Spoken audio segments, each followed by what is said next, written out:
শিলিগুড়ি মহকুমা পরিষদ তৃণমূল কংগ্রেসের দুর্নীতির আঁতুড়ঘর হয়ে উঠেছে। এই অভিযোগে এবার পথে নামল বিজেপি। দুর্নীতির একাধিক অভিযোগ ও বিরোধী জনপ্রতিনিধিদের অবহেলার প্রতিবাদে এদিন মহকুমা পরিষদ অভিযানের ডাক দেওয়া হয়েছে। এদিন বিজেপি শিলিগুড়ির সাংগঠনিক জেলা সাধারণ সম্পাদক নান্টু পাল বলেন, শিলিগুড়ি মহকুমা পরিষদ কার্যত তৃণমূল কংগ্রেসের পার্টি অফিসে পরিণত হয়েছে। পরিষদের বৈঠকে বিরোধী দলের প্রতিনিধিদের ডাকা হলেও তাদের মতামতকে গুরুত্ব দেওয়া হয় না, এমনকি নির্ধারিত সময়ের আগেই মিটিং শেষ করে দেওয়ার অভিযোগও উঠেছে।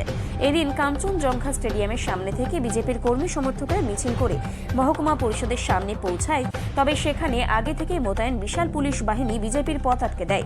পরবর্তীতে বিজেপি কর্মী সমর্থকেরা মহকুমা পরিষদের সামনে বসেই বিক্ষোভ দেখান। দীর্ঘক্ষণ বিক্ষোভ দেখানোর পর তারা বিক্ষোভ থেকে সরে যান। এবং বিজেপির যে পঞ্চায়েত সমিতি, গ্রাম পঞ্চায়েত সমিতি সদস্যদেরকে অন্ধকারে রেখে একের পর এক কাজ করছে বলে অভিযোগ জানিয়েছেন। গত ফিনান্স কমিটির মিটিংয়ে যেখানে বিরোধী লিডারকে টাইম দেওয়া হয়েছে, সে দাবি করছে 4টের সময়, 1টা কি 2টোর সময় মিটিং শেষ করে তারা চলে গেছে। আমি নিজেও প্ল্যানিং কমিটিতে ছিলাম মহকুমা পরিষদের। আইনে তাদের বলা আছে যে ওন ফান্ড, সেন্ট্রাল ফান্ড, ফিনান্সের মিটিং, এমনকি অ্যাকাউন্টস কমিটির মিটিংয়ে বিরোধীকে রাখা দরকার এবং বিরোধীরাই স্বচ্ছতা দেখাবে ঠিকমতো খরচ হচ্ছে কিনা। এখানে উনি প্রশ্ন করেছেন, আমি কি ট্রাইবেল বা বিজেপি বলে আমাদের কি বাদ দেওয়া হচ্ছে? তাই আমাদেরও প্রশ্ন যে যেখানে তারা স্বচ্ছতার কথা বলছেন, সেখানে অ্যাকাউন্টস কমিটি, এমনকি টেন্ডার কমিটিও বিরোধীকে রাখা হয়নি।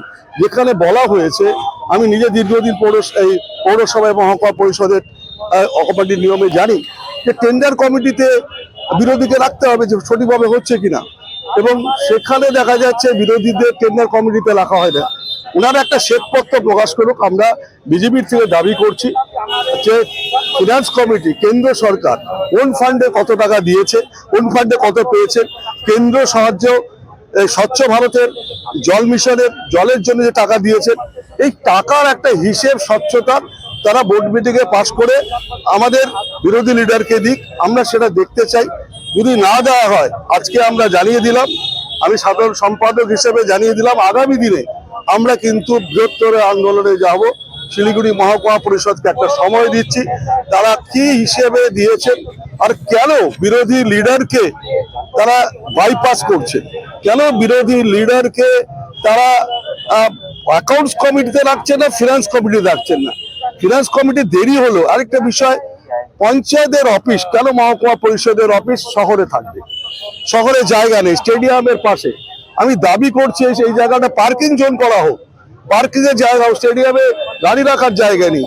মহকুমা পরিষদের আয় হবে, গ্রামে প্রচুর জায়গা আছে এবং সমস্ত টাকা পয়সাও আছে। তাহলে গ্রামের নির্বাচিত প্রতিনিধিরা তারা 4 কিলোমিটার, 10 কিলোমিটার, 15 কিলোমিটার আসতে যেখানে 2 ঘন্টা 3 ঘন্টা সময় লাগে, শিলিগুড়ি যানজটের নগরী, সেখানে কোন অজুহাতে শিলিগুড়ির প্রাণকেন্দ্রে গ্রামের কমিটি রাখবেন? ভারতবর্ষে বা পশ্চিমবঙ্গে কোথাও নেই। গ্রামের মহকুমা পরিষদ গ্রামেই থাকতে হবে, শহরে কেন? আমরা ইতিমধ্যে দাবি করছি যে মহকুমা পরিষদকে গ্রামে স্থানান্তর করতে হবে আর স্বচ্ছতার সঙ্গে শ্বেতপত্র প্রকাশ করতে হবে, না হলে আমরা আন্দোলনে যাব।